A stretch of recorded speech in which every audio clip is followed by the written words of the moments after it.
So in one of my last videos, I mentioned how that even the people in the Torah movement are like way off from the narrow path. Proverbs tells us not to go to the left and not to go to the right. That spiritually is talking about not going to the traditions of the Christian church and not going to the traditions of the Jewish synagogues. And all the Torah movement are doing is coming out of the Christian church and joining themselves to the Jewish traditions. So the people in the Torah movement, they have been called. When Yeshua says many are called, but few are chosen, that is because few choose to actually enter into that calling. What is that calling? It's Mark 13. What I say unto the porter, I say unto all, watch. He is commanding us all to become watchmen. Go and read Ezekiel 2 and 3 and 33. Okay? But right after 33, you've got 34 that's talking about these evil shepherds. Okay? The evil shepherds are the people who are in the Torah movement. You got your Jeremiah 23 pastors who are in the churches and in the synagogues, but then you got these Ezekiel 34 shepherds who are called, but they turn from the calling. Okay? Now, one of the big things that the Torah movement are doing that is just outright wrong is God's feasts. Because it says in Lamentations 2:6 that because of sin, the feasts were, God caused the feasts to be forgotten. He caused them to be forgotten. And he is going to restore them in the millennial reign, in the kingdom. And there's nothing that we can do to figure out how to do them. That's why you've got the Torah movement. You got one group of people doing the Passover 1 week, and then like 4 weeks later, all throughout that time, you've got different little pockets doing the feasts this day and that day and this day and that. It's completely against what the law of God, the instruction of God says. Go and read Deuteronomy 12 and 16. Even go and read the instruction for the Passover in Exodus. All of the feasts, there are proper ways of doing these feasts, and none of the people in the Torah movement are doing that. You don't know the right day. You're not inside the land of your inheritance. You're not fully listening to the instruction on even how to prepare the meal. You know, like doing some lamb chops in a frying pan is not what God instructed you to do. How do you know that your lamb chops are without blemish? You see, you don't know. It's just a best guess. You're just doing what is right in your own eyes. And the vast majority of the people in the Torah movement, they are not actually watching. They're not doing what Ezekiel 2 and 3 says. And Isaiah 1 prophesies of this. Okay? So, from verse 13, bring no more vain oblations. Incense is an abomination unto me.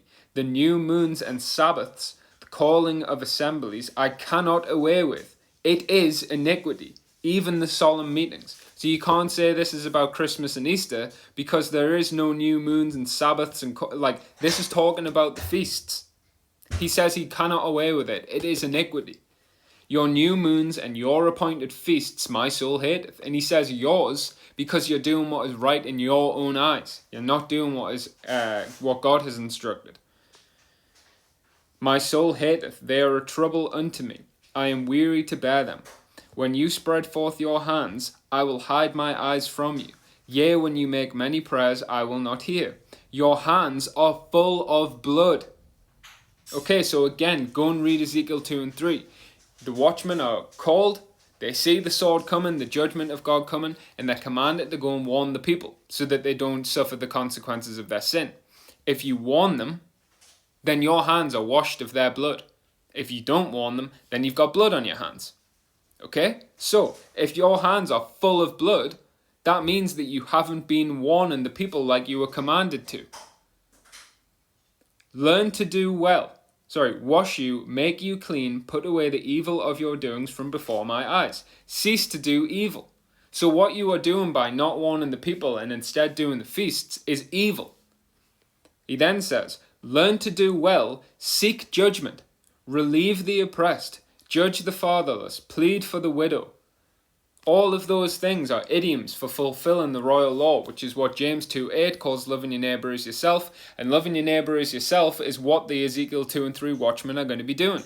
They are going to be loving their neighbours as themselves. They're going to be rebuking the sin out of their brothers and sisters, out of the churches and out of the synagogues, so that they don't suffer the consequences of sin. Okay? Now, if you go all the way through to Isaiah 66, all right, you got this it's like a juxtaposition. Okay, so you got this guy who God looks on favorably, who is actually offering the sacrifices that please God, which is the humble and contrite spirit. You see that in Psalm 51, that is a sacrifice pleasing to God. And then it flips and it goes to the people offering the sacrifices that don't please God. Okay, so from verse 1, thus saith the Lord, the heaven is my throne and the earth is my footstool. Where is the house that you build unto me? And where is the place of my rest? For all those things hath my hand made, and all those things have been, saith the Lord. But to this man will I look, even to him that is of a poor and contrite spirit, and trembleth at my word. That is the man that God is going to look to. However, he that killeth an ox as if he slew a man, he that sacrificeth a lamb. When do people sacrifice lambs? People don't stereotypically have lamb at Christmas or at Easter. People have lamb at Passover. He that sacrificeth a lamb as if he cut off a dog's neck. He that offereth an oblation as if he offered swine's blood. He that burneth incense as if he blessed an idol. Yea, they have chosen their own ways, and their soul delighteth in their abominations. I also will choose their delusions, and will bring their fears upon them, because when I called, none did answer, and when I spake, they did not hear. But they did evil before my eyes, and chose that which I delighted not. What does he delight in? Mercy and the knowledge of God. Mercy is keeping the Ten Commandments and teaching others to keep the Ten Commandments. The knowledge of God is the understanding of prophecy that you receive when you receive the Spirit of truth. He's only going to give the Spirit of truth to those who are obedient unto him. And he's only going to give an understanding of prophecy to those who exercise discernment between good and evil. That's Hebrews 5. Exercising discernment between good and evil is judging righteous judgment, which is fulfilling the royal law, which again, the people in the Torah movement aren't doing. Now, yeah, okay, they might point their finger at the Christian church, but they're respecters of persons. Because they're quite happy to be like, oh, this guy goes to church on a Sunday. I go to the congregation on Friday evening for my Sabbath. Well, you're not even keeping the Sabbath correctly, but regardless of that, all you're doing is just showing that you have respect of persons. He told us not to go to the left or to the right. Now, okay, you've come out of the left, but then you've just jumped out of the frying pan into the fire by going into the Torah movement. And it actually says that the people who are doing the feasts in Mystery Babylon specifically, but I mean anyone doing the feasts profaning them, you're going into great tribulation. And the reason why is because when God called you to watch, he warns you in Ezekiel 34 that if you don't go and warn the people who God has raised you up to go and warn, then their punishment is going to be held at your account.